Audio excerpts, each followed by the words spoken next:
Et yo tout le monde, c'est Maxi j'espère que vous allez bien. Aujourd'hui, on se retrouve pour la suite des critiques Fast and Furious avec l'épisode 7, Fast and Furious 7 ou Furious 7, sorti le 1er avril 2015 chez nous, le 3 avril 2015 aux US, réalisé cette fois-ci par James Wan, qui est plus connu pour être un maître de l'horreur, du cinéma d'horreur moderne, mais qui a voulu passer au film d'action. Euh, avec en acteurs principaux, bien toujours Vin Diesel, Michel Rodriguez, Dwayne Johnson, Paul Walker, dont c'est malheureusement la dernière fois qu'on le verra, hein, étant décédé au milieu du tournage du set. Et avec l'arrivée de nouveaux tels que Kurt Russell, pourquoi pas. Kurt Russell, qu'est-ce que tu fous là? L'arrivée de Jason Statham, le grand Jason Statham, avec cette carrière incroyable et ce charisme, mon dieu, le charisme des chauves dans ce film sont incroyables. Je veux dire, on en a trois, c'est les trois plus badass, magique. Qui apparaît du coup dans ce film en tant qu'antagoniste, en tant que Descartes Shaw. Donc pour résumer l'histoire du film, ayant blessé Owen Shaw, enfin ayant brûlé Owen Shaw et l'ayant mis dans le coma à la fin du 6, son frère Descartes, parce que oui, finalement, Owen ne meurt pas à la fin du 6, son frère Descartes, joué par Jason Statham, décide de le venger. Et il va commencer par aller détruire Hobbs, parce que oui, apparemment c'est possible de détruire Dwayne Johnson, et de tuer Han. Et c'est là, enfin, qu'arrive comment je vais dire ça, la liaison entre Fast and Furious 3 et les numérotés et les canoniques. Ce qui fait que cela va légèrement agacer la famille et surtout Toretto, qui va donc se mettre à la recherche des cartes show. Déjà, enfin, comme je disais, on a la liaison entre le 3 et le reste. Le problème est que le 3 est sorti en 2006, t'en es en 2005. L'univers fait année 2000. On est en 2015. Ça fait, dans certains moments, un peu anachronique dans l'idée. Mais, en particulier une chose, c'est qu'il y a une chose que je ne supporte pas dans les histoires, beaucoup les pardonnent, ce sont les retcons, c'est-à-dire modifier des éléments mis en place précédemment. Soit parce qu'on les trouve mauvais, soit pour se simplifier la tâche. Et dans le 3, c'est vraiment dans le fond, quand il y a l'accident, on voit quelqu'un qui sort de la voiture, c'est un Asiate, et il dit il a déboulé devant moi, j'ai pas eu le temps de freiner, il est pas bien, et c'est celui en fait qui a la voiture qui lui rentre dedans. Et là, tout ce que tu vois, c'est Descartes Shaw qui sort, qui appelle Toretto pour lui dire tu me connais pas, mais ça va pas tarder. C'est pas. Ça fait en fait, du coup, on a modifié cela, et là, quand je vois ça, je dis, mais c'est pas cohérent, mais ça va pas en fait, c'est mort quoi. Arrêtez vos conneries.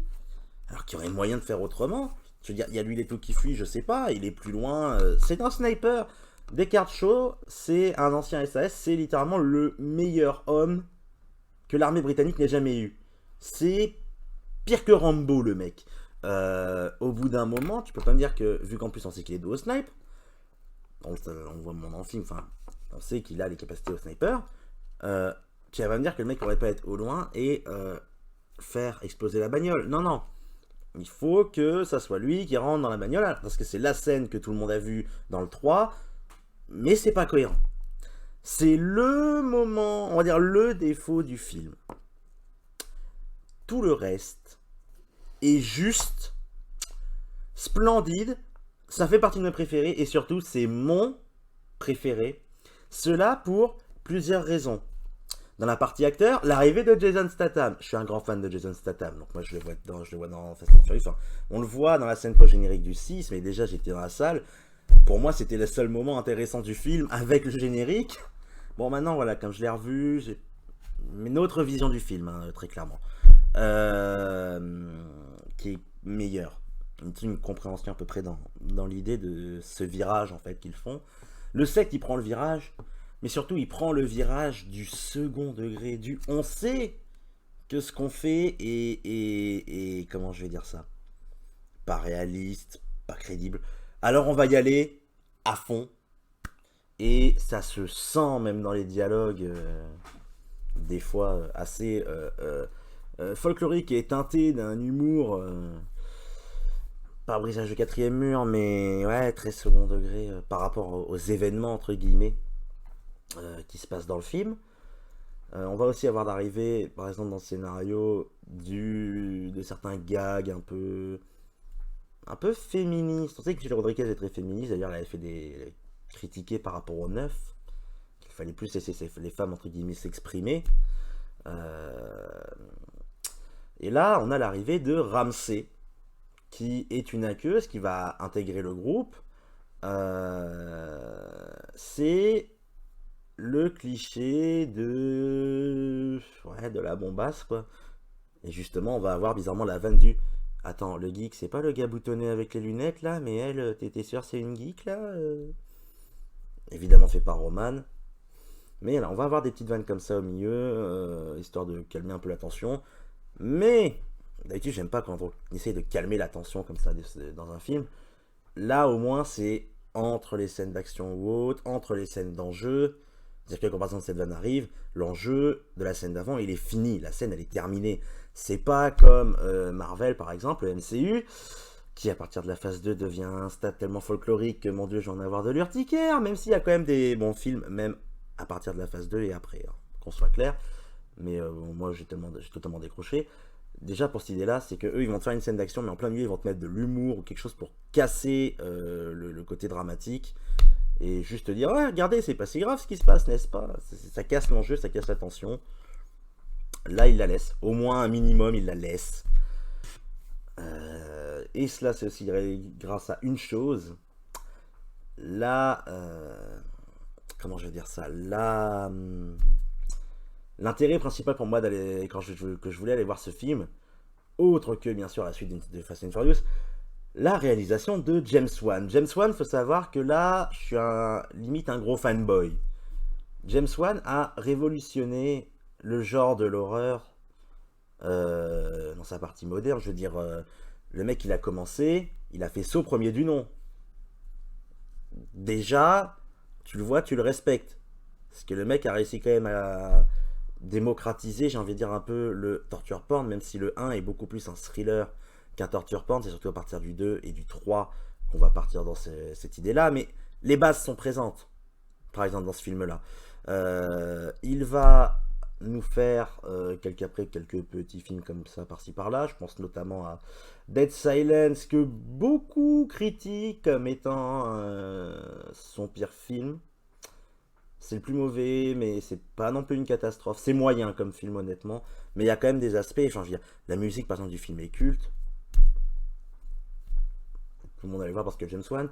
Et il avait fait un film d'action déjà à l'époque, qui était plus thriller qu'action, même s'il était vendu en tant que tel. C'est Death Sentence, qui avait une réalisation, du coup, pour un film comment je veux dire ça, d'action, enfin, avait une réalisation assez un peu horrifique dans l'âme, très graphique, mais surtout des idées de, comment je vais dire ça, des idées visuelles un petit peu partout, notamment des caméras qui vont passer dans le mur pour voir les effets de l'autre côté d'un mur et autres quand tu vas tirer dans un mur, etc. Là, il avait commencé à mettre en place son cinéma, et après arrivent les deux grosses sagas qui l'ont fait connaître, Insidious, dans le côté film de genre très années... Ah, dans le délire avec les costumes et tout, je dirais années 70, hein, 60-70. Et Conjuring, qui est la saga, hein, je veux dire, les deux numérotés par James Wan sont tous les deux des chefs-d'œuvre, où là, son style s'exprime et c'est totalement incroyable. Et tout ce style incorporé est retrouvable dans celui-ci, c'est-à-dire que enfin la réal est digne du budget. Je veux dire, les courses-poursuites sont toujours aussi bonnes, mais bien que réalisées différemment. On arrête le côté cuté, on passe plus sur du travelling, du plan séquence, Il y a quand même des longs plans séquences dans les courses-poursuites qui justement en fait te montrent la tension, parce que du coup tu l'as en temps réel, tu vois clairement tout ce qui se passe, c'est filmé du coup d'un peu plus loin, évidemment. On va avoir des scènes d'action qui vont être principalement en grue et travelling, qui sont les petits péchés mignons, surtout la grue, les plans en grue pour James Wan, c'est incroyable. Et ça, on le reconnaît d'une chose, les rotations, parce que James Wan et les rotations, c'est une histoire d'amour incroyable. Je vais juste prendre un exemple, parce qu'on voit une partie dans la seconde bande-annonce. Un combat entre Hobbs et Shaw. Ah, Hobbs and Shaw, c'est marrant, c'est dans 2 films. Voilà, pourquoi j'ai pensé à cette merde, je ne sais pas, moi non plus. Mais on va avoir Hobbs qui va se faire balancer sur un canapé, et vous allez avoir... Vous imaginez, vous êtes là, vous avez l'assise de votre canapé. Alors bon, c'est dans l'autre sens, normalement, comme vous le voyez, voilà. Oh putain, j'arrivais. L'assise du canapé, Hobbs qui va tomber dessus, et le canapé, avec la force, va basculer. Sauf que sur la coudoir, vous avez la caméra, en gros. Alors, en fait, c'est une grue à côté, hein. Et elle va suivre le mouvement que fait le canapé qui se renverse, ce qui fait qu'en fait, pour nous, le canapé Hobbs reste toujours droit, et tout le décor part en couille. En fait, ça montre un peu, j'ai envie de dire, la violence du coup, où tu te rends pas compte en fait que t'as l'impression en fait que c'est tout le reste qui ne va pas, mais non, non, c'est toi qui pars en couille. Il y a beaucoup de scènes comme ça, il y a aussi, on va dire, dans le montage, principalement comment je vais dire ça, de l'ellipse en fait, de l'ellipse par la rotation, c'est-à-dire qu'on va avoir une scène, on va avoir la caméra qui va monter vers le ciel, vous allez voir le beau ciel bleu et tout, et quand elle va redescendre, le sol, du coup, évidemment, sera au-dessus, en haut de l'écran, avec une voiture qui passe et la rotation qui va se terminer sur la voiture, bien sûr, qui va passer dessous. Et on va retourner à l'endroit. Ça permet comme ça de faire des ellipses de lieu et de temps. Franchement, ça permet une énorme fluidité en fait dans le film. Le film ne s'arrête pas à aucun moment. Tout s'enchaîne de manière dynamique, de manière cohérente. C'est un peu le gros point fort en fait de ce film, c'est que littéralement le film entier est une course poursuite.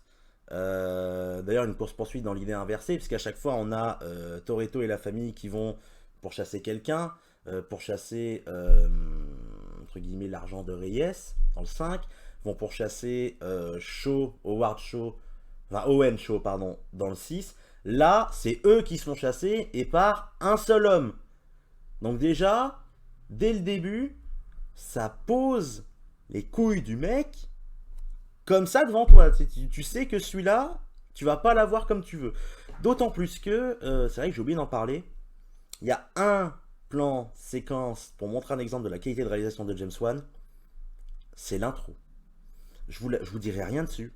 Si vous voulez pas voir le film, juste regardez cette scène. L'introduction de Fast and Furious 7, c'est la première, elle est incroyable.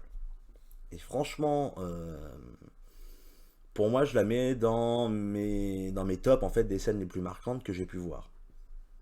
Ce qui est vraiment impressionnant. Voilà, sur toutes ces éloges, on commence à en avoir fait bien le tour. Hein, le tour du circuit, n'est-ce pas? Voilà, ça c'est fait. Putain, je vais me prendre des tomates un jour dans la gueule, ça sera mérité en fait, j'ai envie de dire. Sur ce, on se retrouve pour le 8, bientôt. Et là, je peux déjà vous le dire, la critique ne sera pas aussi... comment je vais dire ça? Aussi dithyrambique. Déjà, putain si, j'ai oublié de vous dire une chose. Et oui, voilà, j'y pense que maintenant, j'ai oublié de vous dire une chose. L'hommage, et ouais oui, Paul Walker étant, comme j'ai dit, décédé pendant le tournage, beaucoup de scènes ont été tournées avec ses frères, ses 2 frères qu'il remplaçait, avec une doublure numérique au niveau du visage, pour du coup refaire vraiment le visage de Paul Walker. Il y a des fois ça se voit. Là j'ai regardé le film par exemple avec un pote qui m'a rejoint au milieu du film.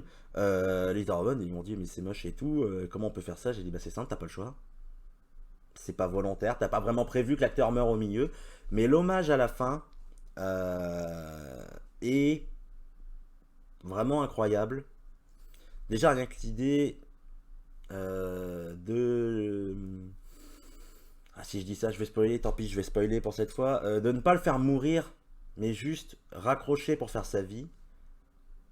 C'est beaucoup plus intéressant, je trouve, comme idée. C'est un très bon hommage. Le message dit en fait tout simplement les dernières paroles de Vin Diesel en hommage sont très belles.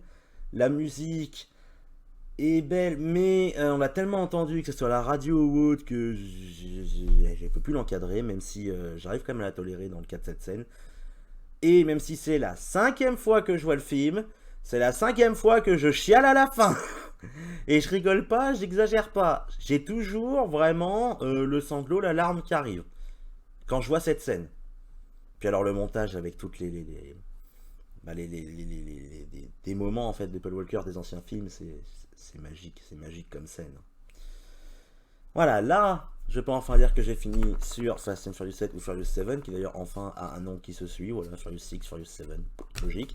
Mais le 8, j'en attendais beaucoup, faut le savoir, réalisé par F. Gary Gray, qui avait réalisé par exemple le film NWA, j'en attendais beaucoup. Je vous en parlerai plus forcément dans la suite, mais à mon avis, là, avant d'avoir revu le film, je peux dire que je ne vais pas être très gentil avec. Donc on verra, j'aurai peut-être une surprise, hein. J'ai dit la même chose pour le 6. Finalement le 6 a eu des bons retours, enfin pour moi, a eu un bon retour, donc on verra bien. Sur ce, prenez soin de vous, n'hésitez pas à vous abonner si ça vous a plu, si vous voulez voir la suite, et n'oubliez pas de mettre la cloche pour être averti.